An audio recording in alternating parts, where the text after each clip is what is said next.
been talking about gaming handhelds for months now, but I truly think the best way to game is on a PC, especially one that you built yourself. Sure, you could take a Steam Deck or an Ally on the go, but they're kind of annoying to carry around, and for a few $100s more, you can easily put together a PC that will last you 10 years and do a ton more things. If you've never built a PC before and are looking to get started, think of this as a quick guide for what you need, rather than a full breakdown as to differences when it comes to the parts and how they perform. Before you run out to a Best Buy or Micro Center, you'll need to decide on a budget. Figuring out how much you're looking to spend will determine the parts you buy. For instance, you can go crazy and spend $3,000 and get a top-of-the-line PC, or you could get an affordable one for $1,000 to $1,500 that will still play all of the new games coming out and will look just as good. Chances are, if you are getting into building a PC, you won't notice the difference in the slight performances between affordable and the expensive parts. People run tons of benchmarks showing the price of performance, and I gotta tell you, unless you're planning on melting your eyes, it's most likely not worth it. However, some may argue that if you're building a PC not just for gaming, but for work-related things like streaming, editing videos, or animating like I do, then going all out on a PC is well worth it because you'll be able to render videos and export animations faster, and your computer will be able to handle multiple programs at once if you're live streaming while playing games. Once you have your budget figured out, the rest is pretty easy as all computers need basically the same parts. First, you'll need the CPU, which is the brain of the computer. Two companies right now make CPUs, AMD and Intel. Choosing which CPU you want for your PC will determine the rest of the parts you need, as each brand requires different things to run. I went with Intel when I built my PC as it runs Adobe programs better, but again, this all comes down to preference. Either brand will have multiple models to pick from ranging in price and performance. For instance, I got myself a 13th gen Intel i7 13700K CPU, which at the time was a decent middle of the road option that would allow me to play Warzone and make cartoons without melting my computer. Once you pick a CPU, everything else will fall into place. But from here, you should decide on a graphics card or a GPU. This will determine what games your computer can play and how good that one video with Violet Myers looks. Depending on the CPU you get will determine which graphics card you need. If you buy an AMD, you will have to get a GPU that pairs with that CPU. I'm sure you already know the breakdown for these, but the higher price the graphics card is,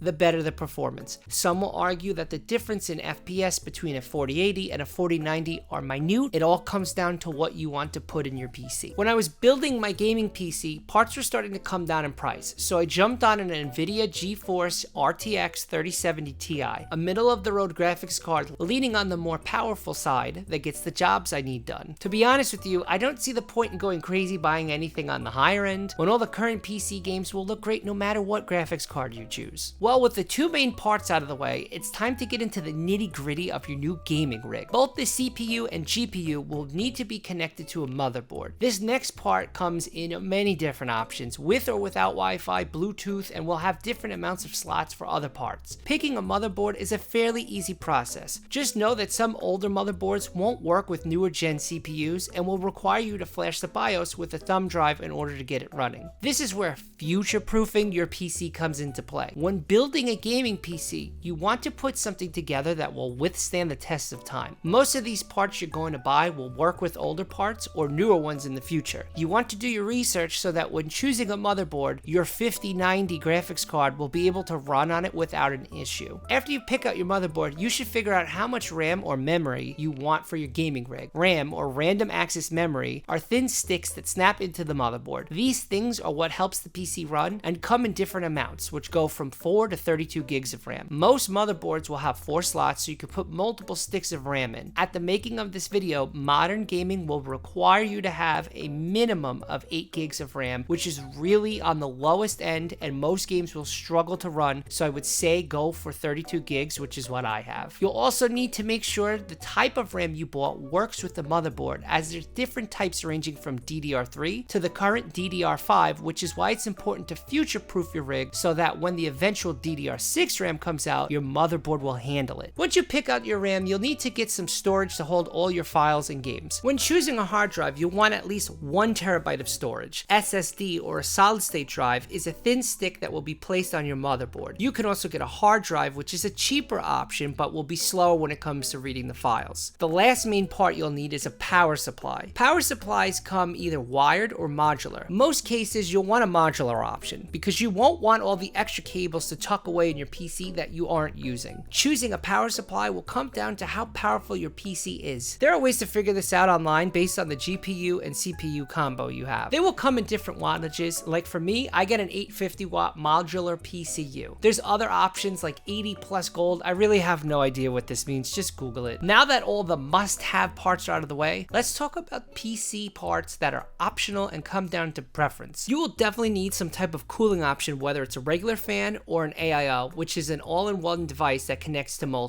fans. Most of you will want to get yourself an AIO, as this is probably the best way to cool down your CPU and vent hot air from your PC. An AIO will come with 2 to 3 fans and a pump thing that attaches to the motherboard over your CPU. There's different brands that make these. I went with the NZXT Kraken AIO that comes with the display so I can have a GIF looping, which is really cool and makes my computer that much faster. You could easily get away with a box fan on top of your CPU, but it'll look like shit. And last, but probably one of the most important parts of building a PC, is choosing a case. This comes down to preference again, but depending on the size of your motherboard and graphics card, you will want to figure out the size of the case you need. Most likely, you'll get a GPU with 3 fans that runs on the larger side, and the power it will take to run this computer will need extra cooling, so a case that has lots of ventilation and options for extra fans is important. Companies like Lian Li and NZXT make affordable, beautiful cases, some of which come with fans ready to go. Another thing to look out for with your new case is how much room there is in the back for stuffing your wires in there neatly. Does it come with Velcro to hold your wires in place? If not, is there room to zip tie them together so your cable management isn't a mess? And are you able to put the back panel on? When it comes to choosing a case, remember you will be looking at this thing all day and night while you're playing Nuketown 24/7. Almost all the parts I mentioned will have options for RGB lighting, RAM, fans, some GPUs, they all have RGB options which will bump up the price, but let's be real. Is it even a gaming rig if you don't have RGB in it? Well, there you have it. You picked out all of the parts for your brand new gaming PC. Obviously, you'll need other things like a monitor or 2 monitors, a mouse and a keyboard, and if you're streaming, you'll need a webcam and a microphone. These again will come down to preference, and the options are endless. So you have your list of PC parts picked out and ready to go. Well, now you have 2 options. You can either order them online at sites like Newegg, or buy them in person at stores like Best Buy or Micro Center. I would suggest going to a Micro Center to get all your computer needs, as everyone working there knows their shit. If you've never built a gaming PC before, now really is the best time. You have so many videos online telling you step by step how to put it together, and if you have any questions along the way, Reddit is your best friend. I really think that the best bang for your buck when it comes to gaming is building yourself a PC. It might be great to take your Steam Deck in the bathroom and play Tony Hawk's Pro Skater while you're taking a shit, but if you want more options other than gaming, like being able to draw on a tablet or watching more Violet Myers videos, then building yourself a gaming PC is the best way to go.